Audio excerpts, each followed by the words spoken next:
नमस्कार, मैं विपुल सिंह आप सभी का हमारे इस YouTube channel BHU study capital पर एक बार फिर से हार्दिक स्वागत करता हूं। दोस्तों, BHU स्टडी कैपिटल पर हिंदी साहित्य की एक सीरीज़ शुरू हुई है जिसमें आपको अभी तक 2 वीडियोज आ चुके हैं। आदिकाल के प्रमुख रचनाकार और उनकी प्रमुख रचनाएं, फिर भक्ति काल के निर्गुण धारा के जो प्रेमाश्रयी और ज्ञानाश्रयी शाखा के प्रमुख रचनाकार थे और रचनाएं थीं, उनकी चर्चा हो चुकी है इस सीरीज के माध्यम से। जो अभी नए हैं इस चैनल पर, चैनल को सब्सक्राइब कर लीजिए, बेल आइकन प्रेस कर लीजिए और हमारे ये 2 वीडियोज़ जो पहले आ चुके हैं वो प्लेलिस्ट में जाकर देख लीजिए और बेल आइकन प्रेस कर लीजिए ताकि जो वीडियोज़ और भी हिंदी साहित्य से रिलेटेड लगातार आने वाले हैं, लगातार आपके प्रतियोगी परीक्षाओं में बहुत ही महत्वपूर्ण होने वाले हैं ये सारे वीडियोज़, इसलिए इनके लिए आप बेल आइकन जरूर प्रेस कर लीजिए क्योंकि जैसे ही हमारे वीडियोज़ ये आपके लिए आएँ तुरंत आप तक सबसे पहले पहुँचें। आज हम बात करेंगे भक्ति काल के सगुण धारा की राम भक्ति शाखा और कृष्ण भक्ति शाखा के प्रमुख रचनाकार और उनकी प्रमुख रचनाओं के विषय में। हमने आपको पहले 2 वीडियोज में ही आपको स्पष्ट कर दिया था कि हिंदी साहित्य इतिहास का हर एक पहलू आपके लिए इस सीरीज में आएगा। सबसे पहले हमने शुरुआत की है रचनाकार और प्रमुख रचनाएं, सारे जो काल हैं, जो आदिकाल, भक्ति काल, रीतिकाल, आधुनिक काल, उसमें भी कैसे डिवाइड है वो सारी चीज़ें आपको बताई जाएंगी और रचनाकार और रचनाओं के विषय में चर्चा की जाएगी। उसके बाद हम चलेंगे गद्य पर, कैसे उपन्यास का विकास हुआ, कहानी का विकास हुआ, निबंध का विकास हुआ, नाटक का विकास हुआ, ये सारी चीज़ें आपको डिटेल में बताई जाएंगी। लेकिन उससे पहले जो प्रतियोगी परीक्षाओं के लिए बहुत इंपॉर्टेंट है कि रचनाकार और रचनाएं, तो ये चीज़ें पहले मैं ख़त्म कर लेता हूँ इस सीरीज़ में। उसके बाद हम डिटेल में चलेंगे और कमेंट बॉक्स में आप लोग ज़रूर बताइएगा कि आप लोगों को कैसे विषय के वीडियो चाहिए, वो वीडियोज़ आपके लिए ज़रूर लाए जाएंगे।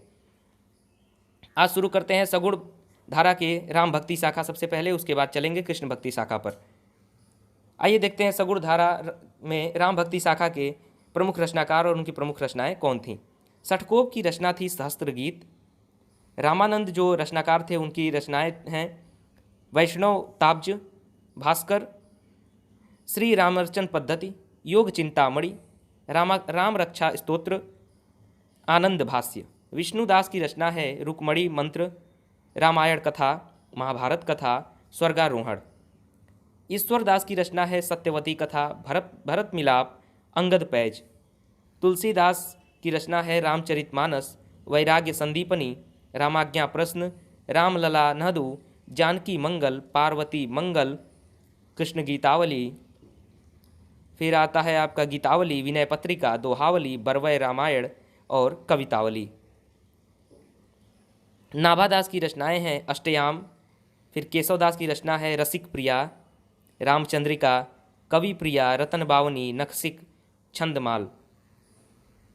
जो मैं ये वीडियो आपको बता रहा हूँ इसमें मैं आपको स्पष्ट बता दूँ, पहले ही क्लियर कर दूँ कि बहुत सी ऐसी आपको रचनाएं इसमें मिल जाएंगी जो कोई, अगर आप कई विद्वानों की जो भी हिंदी साहित्य के विषय में थोड़ा आप लोगों की जानकारी है, जो भी अगर हिंदी साहित्य को थोड़ा समझते हैं उनको पता होगा कि अलग अलग विद्वान कई रचनाकारों को किसी और काल में बता देते हैं और कई रचनाओं को किसी और रचनाकार की बता देते हैं। इसलिए अलग अलग रचनाकार, अगर अलग अलग विद्वानों को आप पढ़ेंगे तो हो सकता है ये इन्फॉर्मेशन आपको थोड़ी डिफरेंट मिले, लेकिन मैं जो आपको बता रहा हूँ इस वीडियो के माध्यम से वे मौलिक हैं और वे प्रमाणिक हैं और यही आपको, ये बिल्कुल सत्य तो नहीं हो सकता लेकिन प्रतियोगी परीक्षाओं में यही आपका जो उत्तर है वो सही माना जाता है। उसी हिसाब से आपको बताया जा रहा है क्योंकि ये पूरी तरह से आपके प्रतियोगी परीक्षाओं के लिए ही बनाया गया है।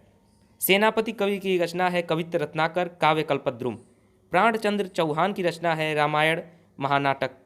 माधव दास चरण की रचना है रामरासो आध्यात्म रामायण।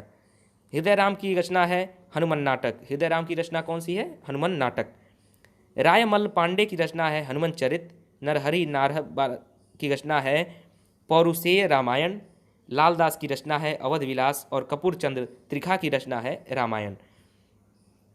अब हमने बात कर लिया सगुण धारा के जो राम भक्ति शाखा के प्रमुख कवि थे। आप देख सकते हैं, मैं एक बार और आपको ऊपर से दिखा देता हूं कि ये आपको जो शो कर रहा है ये राम भक्ति शाखा के प्रमुख कवि हैं। आप चाहें तो इस वीडियो को पॉज करके बीच बीच में आप नोट भी कर सकते हैं चीज़ों को, ताकि आपका एक अच्छा नोट्स तैयार हो जाएगा, क्योंकि इस तरीके से विस्तृत नोट्स किसी भी PDF में, किसी भी वीडियो में मैं अभी तक नहीं पाया हूँ। कोई भी YouTube इतिहास में मैंने नहीं देखा कि ऐसे आपको डिटेल में बताया जाए। बहुत से पंचमेल खिचड़ी लोग बना देते हैं, उसी में कई बातें कर लेते हैं, इसलिए आपको इस तरीके से अलग से नोट्स नहीं मिल पाता है।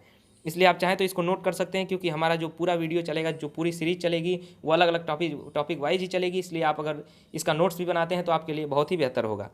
सगुण धारा के कृष्ण भक्ति शाखा के प्रमुख कवियों की अब बात करते हैं। श्री भट्ट की रचना है युगल शतक आदिबानी। निम्बकाचार्य की रचना है वेदांत पारिजात सौरभ। 10 श्लोकी श्री कृष्ण स्तवराज। मंत्रहस्य षोडशी, प्रपन्न कल्प पल्लवी। वल्लभाचार्य की रचना है पूर्व मीमांसा भाष्य, उत्तर मीमांसा या ब्रह्मसूत्र भाष्य, फिर तत्वदीप निबंध। सूरदास की रचना है सूरसागर, सूरसारावरी और साहित्य लहरी। ये सभी जो रचनाएं बताई जा रही हैं ये प्रमुख रचनाएं हैं उन कवियों की, उन रचनाकारों की। कृष्णदास की रचना है जुगलमान चरित्र, प्रेम तत्व निरूपण। परमानंद दास की रचना है परमानंद सागर, दान लीला। चतुर्भुज दास की रचना है चतुर्भुज कीर्तन संग्रह, कीर्तनावली, फिर दान लीला। नंददास की रचना है अनेकार्थ मंजरी, मान मंजरी, सुदामा चरित, रस मंजरी, रूप मंजरी, विरह मंजरी, प्रेम बारह खड़ी, श्याम सगाई, रुक्मणी मंगल, भंवर गीत, रास पंचाध्यायी, सिद्धांत पंचाध्यायी, 10 स्कंद भाषा। अब बहुत से ऐसे रचनाएं भी देख रहे होंगे जो अन्य रचनाकारों की भी उसमें है, जैसे कई ऐसी रचनाएं हैं जो कई रचनाकारों के नाम से आपको दिख रही हैं, तो उसमें आपको कन्फ्यूज नहीं होना है। प्रश्न ऐसा नहीं सेट किया जाता है कि आपको इस तरीके से कन्फ्यूज किया जाएगा। आपसे प्रश्न ऐसा किया जाएगा कि आपको मिल जाएगा उत्तर कि सही उत्तर क्या है। ऐसा नहीं है कि जो कुछ रचनाएं हैं जो मेल खाती हैं दो रचनाकारों से, तो ऐसा नहीं है। प्रश्न ऐसा सेट कर दिया जाएगा कि वो दोनों रचनाकारों का नाम दे दिया जाए। किसी भी प्रतियोगी परीक्षा में आपके लिए ऐसा प्रश्न, ऐसा उत्तर नहीं सेट किया जाता है, इसलिए आप निश्चिंत रहेंगे, परेशान नहीं होंगे। स्वामी हरिदास की रचना है सिद्धांत के पद केलीमाला। जगन्नाथ गोस्वामी की रचना है अनन्य सेवानिधि। बिहारिन दास की रचना है बिहारिन दास की वाणी। बिहारिन दास की सारी जो रचनाएं हैं वो बिहारिन दास की वाणी में एक संकलन है, उसमें संकलित हैं। राम राय की रचना है आदिवाणी, गीत गोविंद भाषा। ये सभी काव्य संग्रह बता रहा हूँ मैं, जो भी रचना संग्रह है ये इन लोगों का है। फिर बाबा कृष्णदास की है सुहृद बानी। चंद्र गोपाल की रचना है चंद्र 84, गौरांग अष्टयाम, अष्टयाम सेवा सुधा, ऋतु विहार, राधा विरह, गायत्री भाष्य। माधवदास की रचनाएं हैं केली माधुरी, वंशीवट माधुरी, वृंदावन माधुरी। हरिराम व्यास की रचनाएं हैं व्यासवाणी, रागमाला, नवरत्न, स्वधर्म पद्धति।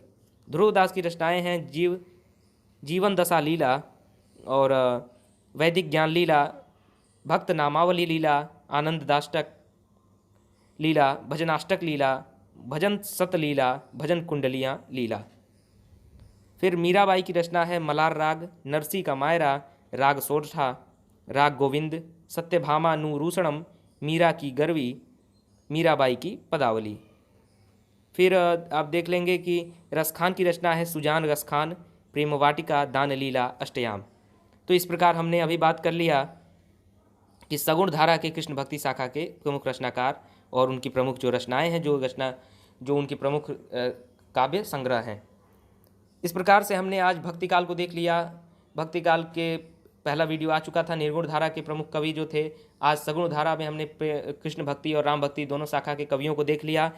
अब कल के वीडियो में, अगले वीडियो में हम देखेंगे, आप प्लेलिस्ट में जाकर के देख सकते हैं कि भक्ति काल के अन्य प्रवृत्ति के जो रचनाकार थे और उनकी प्रमुख रचनाएं। चूँकि भक्ति काल का जो समय था उसे भक्ति काल तो कह दिया गया, एक थोड़ा सा ओवरव्यू दे देता हूँ। चूँकि भक्ति काल कह दिया गया, लेकिन उसी समय में, उसी कालखंड में अन्य कविताएँ भी लिखी जा रही थीं। वीर काव्य भी लिखे जा रहे थे, नीति के काव्य भी लिखे जा रहे थे, रीति काव्य भी लिखे जा रहे थे। तो उसी ऐसे कुछ ऐसे कवि थे उसी भक्ति काल में जो भक्ति काल न लिख करके या फिर भक्ति काल से थोड़ा सा हट करके नीति काव्य, वीर काव्य या फिर रीति काव्य लिख रहे थे। तो वो कौन कौन से रचनाकार थे, उनकी कौन सी प्रमुख रचनाएं थीं, ये कल के वीडियो में चर्चा होगी आपसे। तब तक आपने, जिन्होंने भी अभी तक चैनल को सब्सक्राइब नहीं किया, सब्सक्राइब करके बेल आइकन जरूर प्रेस कर लीजिए। और आपके मन में कोई भी क्वेरी हो कमेंट बॉक्स में लिखिए। अगर हिंदी साहित्य से रिलेटेड आप कैसा वीडियो चाहते हैं, हिंदी साहित्य से रिलेटेड किस टॉपिक पर वीडियो चाहते हैं, तो इस सीरीज़ में आपके लिए वीडियो जरूर लाए जाएंगे। सबसे पहले जो हमारा एक सिस्टम चल रहा है कि किस प्रकार से हमें इस सीरीज़ को ख़त्म करना है, तो शुरुआत में हम वैसे वीडियो लाएंगे, फिर आपके कमेंट बॉक्स के कमेंट में आप जो पूछे रहेंगे, जो चीज़ें आप चाहेंगे लाना, वो चीज़ें भी आपको ऐड करके लाई जाएंगी वीडियो इस सीरीज़ के अंत में। तो आज के वीडियो में बस इतना ही। मैं आप सभी को बहुत बहुत धन्यवाद देता हूँ। और यहाँ तक कि इस हिंदी साहित्य सीरीज के लिए और साथ साथ में विश्वविद्यालयों से रिलेटेड सारी जानकारियों के लिए, चाहे वो काशी हिंदू विश्वविद्यालय हो, इलाहाबाद यूनिवर्सिटी हो, दिल्ली यूनिवर्सिटी हो, जवाहरलाल नेहरू यूनिवर्सिटी हो, जो भी प्रमुख विश्वविद्यालय हैं इस देश के, उन सभी की सारी जानकारियाँ, सारे अपडेट, सारी सूचनाएं भी BHU स्टडी कैपिटल पर आपको समय में मिलती हैं। और ये हिंदी साहित्य सीरीज आपके लिए चली रहा है, जो कि आपके हर एक प्रतियोगी परीक्षा, BA, MA, B.Ed, UGC net JRF या फिर कोई भी प्रतियोगी परीक्षा हो जहाँ पर भी हिंदी साहित्य से रिलेटेड प्रश्न आएंगे, ये सारे वीडियोज आपके लिए बेहद इंपॉर्टेंट होने वाले हैं। इसलिए चैनल को सब्सक्राइब करके बेल आइकन जरूर प्रेस कर लीजिए। मिलते हैं अगले वीडियो में, तब तक अपना ख्याल रखिए। बहुत बहुत धन्यवाद, नमस्कार।